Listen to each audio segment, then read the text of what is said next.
Another thing the Lord told me, that helped me so much. A few things. So the first is the one, that a preparation. Okay, and I prepared myself by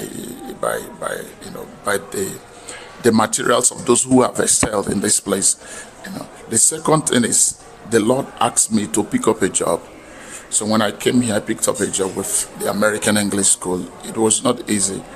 I was trained there for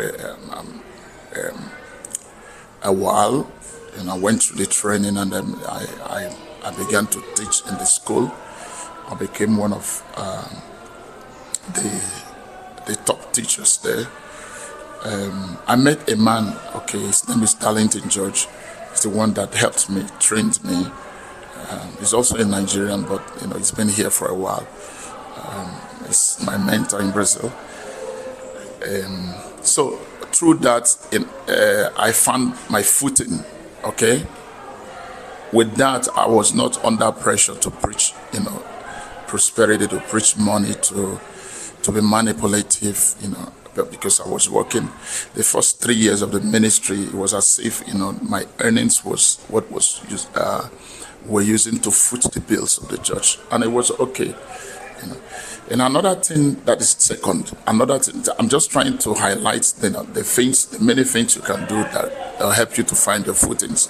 Another thing the Lord led me to do was the second one was to learn the language. I learned the language. Now, beyond learning the language, the Lord opened my eyes. He led me to a church, a church. So with that church, I was able to appreciate, the temperature, the temperament of the people. The temperament of the people. What you can say to them, how assimilative they are. So what I do is, apart from our church, our local church, I go to a Brazilian church. I became a member of that church. I offered to serve in that church. So with that, I was exposed to the culture. I was exposed to the temperament of the people. I was exposed to what the kind of gospel that avails here, and the kind of gospel, because many of the things you preach in Africa is not obtainable here.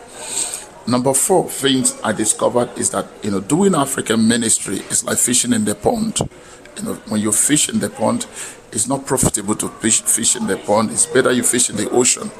So, for example, at the time I came here, we had, for example, it's been a long time, 2,000 Nigerians or Africans, but we have 200 million Brazilians. So what is the difference? So what I did was, as I was pastoring Nigerians, I began to prepare myself, to find access to pastor the 200 million people. So that is the middle ground. Okay. I learned the language, found a local church, joined to serve there,